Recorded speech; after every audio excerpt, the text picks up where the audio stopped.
Mesdames et messieurs, le bilan pèse lourd sur le dos de la communauté haïtienne de la diaspora. Si l'on se mettait à compter le nombre de morts causés par le virus Covid-19 au sein des Haïtiens vivant à l'étranger, certains parleraient de plusieurs centaines. D'autres n'hésiteraient pas à parler de plus de milliers. Un millier de victimes, plus précisément un millier de morts.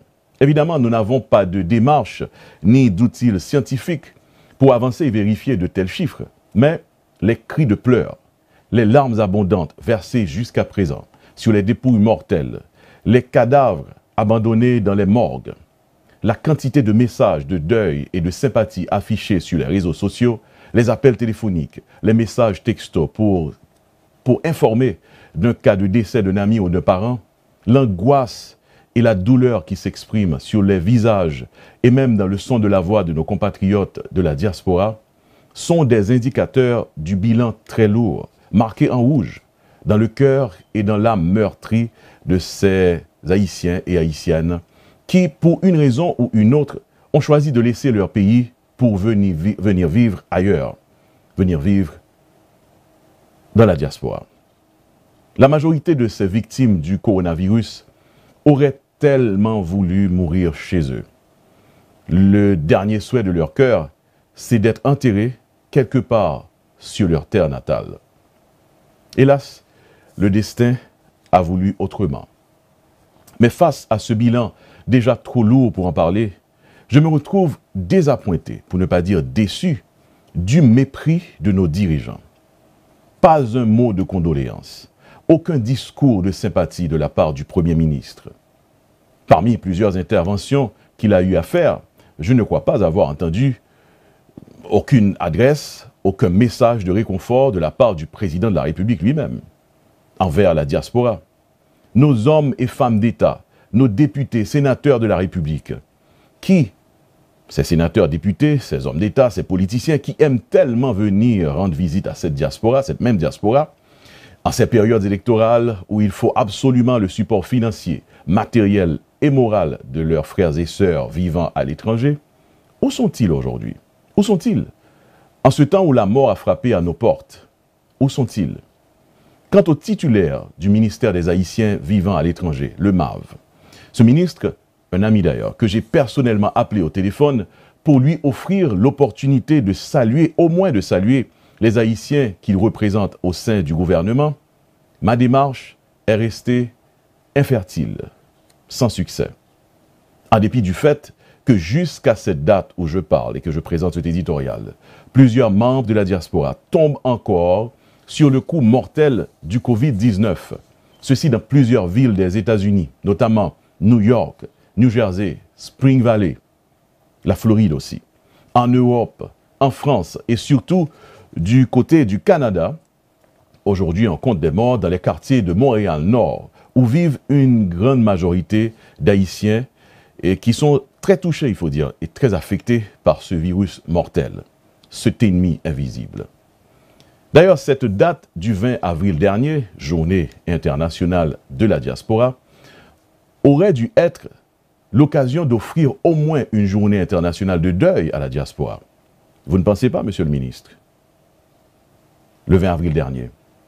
En tout cas, je dis, pendant que diaspora a compté, ramassé, enterré morts, victimes coronavirus, il continue à vouer l'argent pour famille dans le pays côté lié en Haïti. Diaspora a continué à payer $50 là sous transfert d'argent. Il continue à payer 5 centimes taxes sous chaque appel que l'a fait dans le pays. Diaspora a toujours continué. Et oui, il a toujours continué à vouer plus passer 2,5 milliards de dollars VET dans le pays.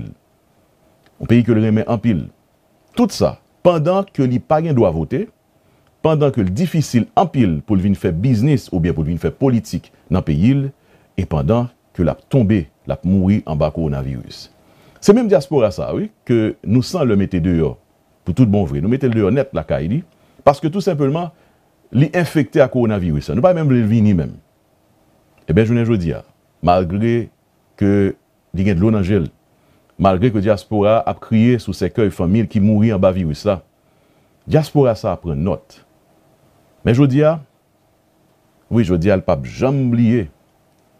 Il n'a pas oublié que la passé pour contre lui. Pour contre lui, il a passé un moment difficile dans la ville. Alors, messieurs, dames, en sérieux, même une petite condoléance officielle, nous pas qu'à dire diaspora, sérieusement, même si nous pas qu'à, bon, même si nous t'avons fait comme si nous vraiment aimons diaspora, même par hypocrisie, nous t'apprenons que ce n'est pas l'argent diaspora que nous aimons seulement.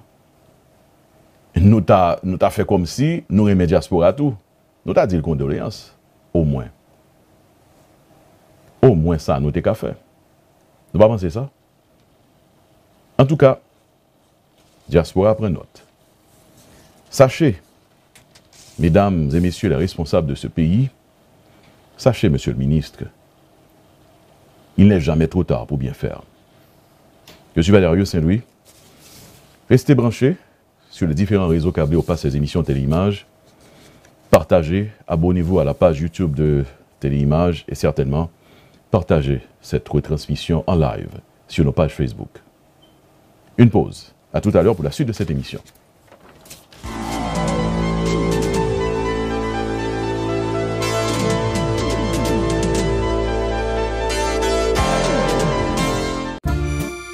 La Parfumerie de Barbara, a chic little boutique located in the heart of Baldwin, Long Island, New York, where you can find the most exotic French perfumes for both men and women, and also for the little ones. Yes, boys and girls have a nice choice of perfumes at La Parfumerie de Barbara.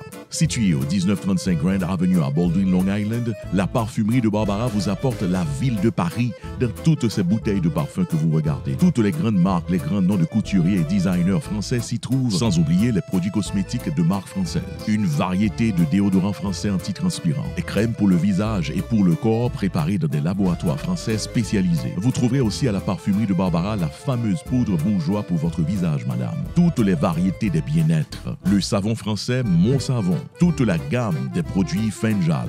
Et pour les soins de vos cheveux, mesdames, les produits Mi-Senti, Activilon en pommade, huile et ampoule. Pour vous, messieurs, les déodorants et parfums de grandes marques françaises et de l'Europe. Et spécialement les parfums Creed. Découvrez aussi à la Parfumerie de Barbara des accessoires de beauté et des bijoux de fantaisie, des articles d'art de chez nous, des tableaux haïtiens, de bons livres d'auteurs haïtiens et une sélection de musique haïtienne en micro-sillon laser pour les beaux mélonanes. Tout ce qu'il vous faut pour offrir un cadeau de choix et de valeur. Alors retenez l'adresse de la Parfumerie de Barbara, 1935 Grande Avenue à Baldwin, Long Island, et notez le numéro de téléphone, utilisez-le pour appeler Barbara au 516 805 2318. 516 805 2318. We ship all over the US and we take all major credit cards. La Parfumerie de Barbara, un joyau de boutique qui vous apporte Paris jusqu'à Long Island. 1935 Grand Avenue in Baldwin, Long Island, phone number 516-805-2318. La Parfumerie de Barbara.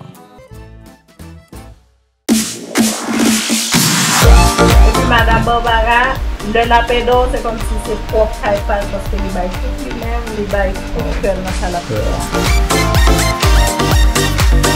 Et Valérie YouTube, même que nous sommes capables peut-être communiquer un petit peu plus ensemble, mais il est toujours là avec nous, au travail, ou qu'on peut aller conseil.